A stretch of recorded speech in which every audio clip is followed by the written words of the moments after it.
Pai do Senhor, irmãos, graças a Deus por tudo que Deus tem feito em nossas vidas. Hoje, nossa lição de número 5, e o nosso tema é a cura do paralítico de Betesda. Uma passagem conhecida de todos os irmãos, graças a Deus as pessoas conhecem esse milagre que Deus fez na vida desse homem que há 38 anos estava ali, esperando alguém jogá-lo ali no tanque. Alguém vai dizer que não existe esse anjo, mas não vamos entrar nessa mérito, vamos entrar na questão do que a Bíblia diz.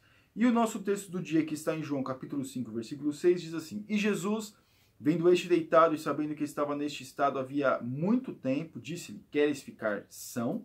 Que pergunta é essa, né, meus irmãos? Por que Jesus perguntou isso para ele?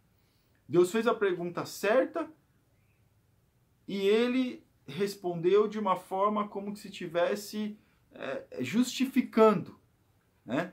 Mas o Deus Todo-Poderoso estava ali para abençoar aquele homem. Chegou o dia da visitação daquele homem.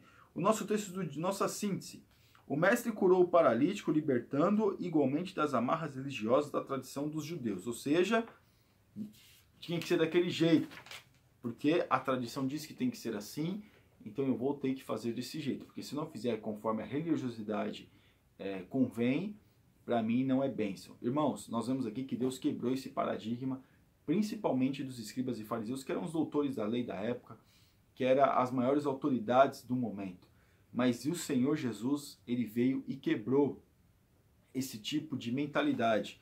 E aqui no nosso texto bíblico que está em João, capítulo 5, do versículo 1 ao 15, vai mostrar por onde Jesus entrou. Jesus entrou pela porta das ovelhas, que não era comum entrar pela porta das ovelhas. Os homens não entravam pela porta das ovelhas, mas Jesus entrou por ali, porque ali estudiosos dizem que entravam o gado ali, que depois das pastagens entrava dentro da cidade.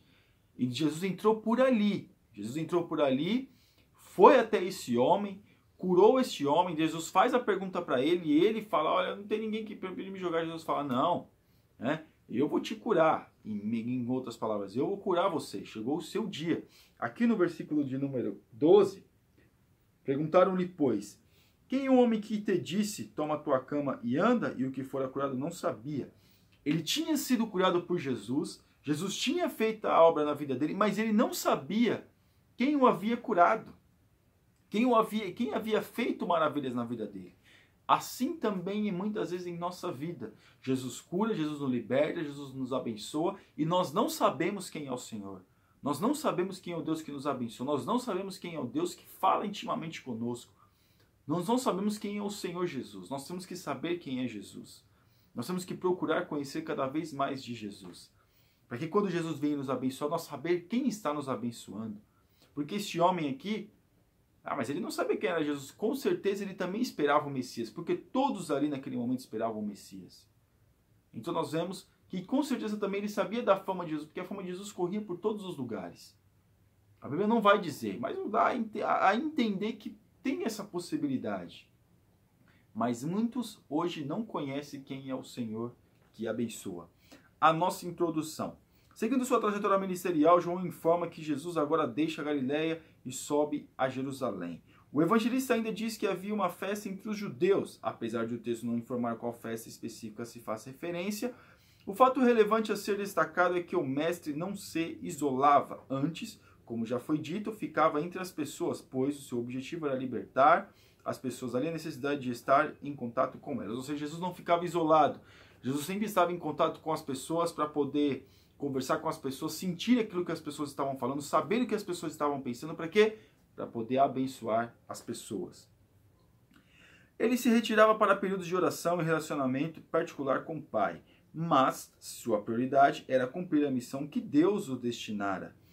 Além de ir à festa em Jerusalém, Jesus também foi a um local na cidade onde se concentrava uma grande multidão. E é justamente neste lugar que se passou o assunto da lição de hoje. Jesus estava na multidão, Jesus foi ali, viu aquele homem, trouxe a memória daquele homem: olha, né, você está aí há tanto tempo, e agora, né? E Jesus se coloca à disposição para curá-lo. Tópico 1. Um local de sofrimento, a porta das ovelhas. Muito provavelmente, a primeira alusão à porta das ovelhas encontra-se no livro de Neemias, quando foi feita a reconstrução das portas, as 12 portas que simboliza as 12 tribos de Israel. Quando Neemias levantou os muros, ele teve que reconstruir as portas da cidade. Então, nós vemos que essa porta, ela existiu no tempo ali, que entrava realmente ali, entrava, como nós falamos no começo da aula, todo o gado entrava por aquela porta. O tópico 2, o tanque de Betesda. O quarto evangelho informa que próximo à porta das ovelhas havia um tanque chamado Betesda, que em hebraico significa casa de misericórdia. Neste local havia 5 pavilhões onde se encontrava uma multidão de pessoas enfermas. Tal multidão aguardava o movimento das águas do referido tanque por um anjo que acreditava-se que descia em determinado tempo. E o primeiro que submergisse ficava curado de qualquer enfermidade. É óbvio que o processo de exclusão era imenso, aumentando o sofrimento deste local, pois certamente chegavam a cada dia mais e mais pessoas doentes, tornando a situação absurdamente crítica. Ou seja, irmãos, aqui está dizendo que a Bíblia vai dizer acerca do tanque que um anjo descia as águas. Vai dizer que é tradução, alguma coisa assim. Mas as pessoas estavam ali, então elas criam que tinha essa possibilidade, elas criam que elas poderiam receber a cura, elas criam que podiam receber a restauração. Então as pessoas estavam ali porque alguém já tinha sido curado, porque não é possível, um monte de gente está ali e nunca ninguém ter se curado. Mas Jesus ali, ele chega, o Rei dos Reis e o Senhor dos Senhores. Aquele homem estava tão acostumado àquela questão com o tanque, que Jesus chega e a pessoa pensa, olha, é só ali que eu posso ser abençoado. Às vezes, meus irmãos, aqui a tradição era que só aquele tanque, aquilo ficou muito crítico, porque ficou muitas pessoas indo até lá, então provavelmente a concorrência estava muito grande, estava cada vez mais difícil para aquele homem. Porque, claro, uma possibilidade dessa de ser curado, com certeza, meus irmãos, isso foi até entre fronteiras. E muitas pessoas chegavam de vários lugares para alcançar essa bênção, mas aquele homem estava sozinho. Então, este tanque aqui, ele não chamaria isso para as pessoas, e ali estava se tornando cada vez mais um lugar crítico, um lugar difícil, até de difícil acesso. E aqui, o 3, o paralítico. A prova de que o sofrimento se prolongava neste local é o fato de Jesus ter, em meio à multidão de enfermos, se dirigido a um homem em particular e por um motivo específico. Ele sofria há 38 anos. Certamente não havia apenas ele como necessidade, mas devido ao tempo de seu padecimento, o mestre o notou, destacando-o dentre a multidão.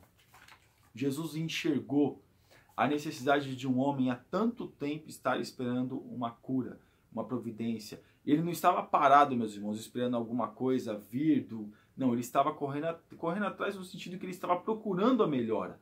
Se ele estava ali naquele tanque esperando para ser jogado ali, é porque ele se disponibilizou a procurar a sua cura. Ele não estava querendo ficar naquela situação, ele queria melhorar a sua vida. Então Jesus se compadeceu daquele homem porque viu o esforço daquele homem de estar ali. E com certeza todos os dias ali, por uma maioria dos dias, para conseguir a possibilidade de ser jogado nas águas e conseguir alcançar esta cura.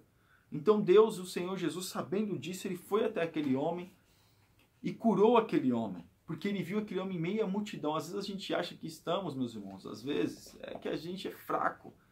A nossa mentalidade é fraca, a nossa mente é curta. E às vezes a gente acha que estamos sozinhos em meio à multidão, mas Deus nos enxerga onde nós estamos. Em meio à multidão, Deus está vendo o nosso problema, a nossa situação, há quanto tempo nós estamos sofrendo, a nossa dificuldade. Deus enxerga a nossa causa, Deus enxerga a nossa vida. E aqui no 2, a cura do paralítico, a pergunta do Senhor. Ao abordar o homem que padecia há 38 anos, o mestre o indagou acerca do seu interesse em ser curado. A pergunta pode parecer despropositada, mas revela o caráter didático, não apenas da cura física, mas também psicológica, pois uma pessoa que padece há quase 4 décadas certamente acostuma-se ao sofrimento. O outro aspecto a ser destacado neste episódio é que, conforme a própria Bíblia diz, a esperança demorada enfraquece o coração. Às vezes, meus irmãos, a nossa esperança, a nossa mentalidade está muito difícil. E às vezes a nossa esperança pela demora que acontecem as coisas, porque para nós é demorado, para Deus não dá certo. Mas para nós, sempre que Deus vai fazer alguma coisa, é demorado. Então aí, nessa demora, nesse interim, nesse tempo que vai ou que não vai, o nosso coração enfraquece, a nossa mente enfraquece, a nossa esperança fica enfraquecida. Não que a gente não acredite em Deus, não que a gente ache que Deus não existe, não. Não é isso, mas a nossa esperança em saber que Deus pode olhar para nós fica enfraquecida. A nossa esperança de uma mudança de vida, de uma mudança de situação, fica enfraquecida. E aí, o que acontece? Enfraquece também a esperança demorada, enfraquece o coração. Eu estava falando de esperança enfraquecida, enfraquece o coração. O coração fica apertado, o coração fica desanimado. E aí, meus irmãos, pode entrar depressão, pode entrar várias outras coisas. É por isso que nós temos que tomar cuidado, pedir para Deus, para nos guardar e sermos totalmente diante de Deus e colocar a nossa vida diante de Deus. Para quê? Para nós melhorarmos cada dia mais na presença de Deus. Não é fácil esperar, não é fácil querer uma resposta e muitas das vezes a gente não obter essa resposta. Não é fácil. Mesmo não obtendo a resposta, continuar crendo em Deus da mesma forma, com o mesmo intuito, com o mesmo afinco, não é fácil, Deus sabe disso. Mas nós temos que melhorar a nossa vida cada dia após dia, e que Deus possa nos ajudar. A resposta do paralítico. Ali a quem era Jesus, a resposta do homem demonstra sua desesperança em relação à possibilidade de ele chegar ao tanque ou de alguém ajudá-lo. Assim, a pergunta do Senhor não surpreende o homem, antes lhe oportuniza a possibilidade de exteriorizar seus sentimentos em relação ao seu estado. Na resposta é possível identificar que ele sente-se abandonado e ao mesmo tempo revela também o quanto o individualismo e o egoísmo imperavam naquele ambiente. Ou seja, eu não sou curado, Senhor. Não tem ninguém que me jogue. Mas tem outras pessoas para ser jogadas, mas não tem ninguém que me jogue. Jesus faz uma pergunta para ele, ele se faz meio de coitado, mas não tem ninguém. Mas ali estava aquele que pode todas as coisas. Aquele que traz a cura, aquele que traz a libertação, aquele que traz a presença de Deus. Por quê, meus irmãos? Porque aqui, ó, assim a pergunta do Senhor não surpreende o homem, antes lhe oportuniza a possibilidade de exteriorizar seus sentimentos. Ou seja, Deus dá a oportunidade, o Senhor Jesus dá a oportunidade para ele. E ele fala, ó, não tenho ninguém, eu sou sozinho. E Deus, claro, Jesus sabia disso. Mas Deus queria ouvir ele falando da própria boca dele. Qual era a situação dele? E o Senhor Jesus muitas vezes faz essa pergunta para nós, qual é a nossa situação? Ah, mas Deus sabe, Deus não sabia que ele estava ali? Se Deus foi até ali porque Deus sabia, mas Deus queria ouvir da boca dele, Deus muitas vezes quer ouvir da nossa boca, a nossa dificuldade, a nossa situação e as questões que nos afligem. 3. A cura. Não obstante o homem ele estar ali naquele dia, sua história seria radicalmente mudada, pois Jesus disse, levanta-te, toma a tua cama e anda. Irmãos, Deus foi até ele, ele abriu o coração e Deus falou, ó, levanta, toma a tua cama e anda. Aí a gente fica perguntando, mas por que Jesus já não chegou e já fez isso?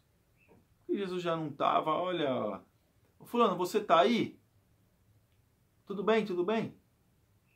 Pode levantar que chegou o dia da sua visitação, tá? Você está curando. Não, Deus quer sentir.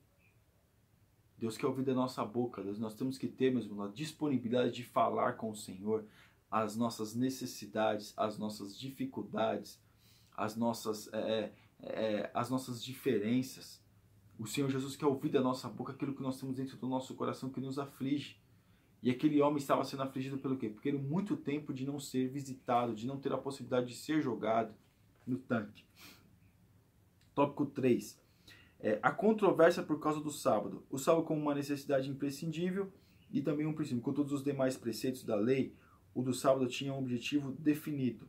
Então, o quarto mandamento, meus irmãos, ele trazia essa definição. O sábado não podia trabalhar, não podia fazer absolutamente nada.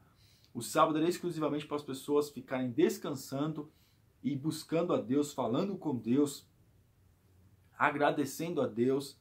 Porém, não era para fazer nada, tinha que ter um dia de descanso. A terra devia descansar, o povo devia descansar. Essa era a regra. E aqui no 2, o sábado como uma forma de aprisionamento. Lamentavelmente, assim como todas as demais coisas que o ser humano desajusta, com o sábado não foi diferente. Ou seja, eles começaram a trazer o sábado como se fosse aprisionado. Eles podiam fazer, os doutores da lei podiam usar o sábado, mas as pessoas mais simples não poderiam. Então a pessoa podia ficar doente no sábado, mas não podia ser curada no sábado. A pessoa poderia ficar 38 anos, estava naquela situação, mas se chegou no sábado, recebeu a cura dela, não valeu. Não valeu a cura dela porque ela recebeu a cura no sábado? Porque saiu da lei dos fariseus que nem eles mesmos cumpriam? Então Deus fez o sábado para que o homem pudesse ser abençoado no sábado, não para que o homem pudesse ficar aprisionado no sábado. Deus criou as suas leis, Deus criou, meus irmãos, as suas diretrizes, Deus criou os seus mandamentos, não foi para aprisionar o homem, foi para abençoar o homem. E aqui no 3, o milagre ignorado e a liberdade sob perigo. O homem agora estava até sendo, meus irmãos, perseguido. Antigamente ninguém nem sabia quem era ele. Não era nem notado na sociedade. Agora que ele foi curado no sábado, o homem estava 38 anos paralítico e foi curado. Peraí, como assim? Não pode não, devolve a sua cura. Quase diz Israel, devolve a cura porque a cura não valeu, como nós falamos até no tópico anterior. Então, eles queriam ignorar e queriam provavelmente ignoraram, vamos dizer assim, a cura do homem e queriam até o quê? Privar ele de liberdade, ele estava sob perigo agora. Antigamente o homem que não estava nem aí, que ninguém estava nem aí para ele, agora ele foi curado, conseguia se locomover, estava feliz da vida e agora não queria privar ele dessa felicidade. O homem que padecera há 38 anos, obedecendo a ordem de Jesus, levantou-se, tomou a sua cama e imediatamente partiu.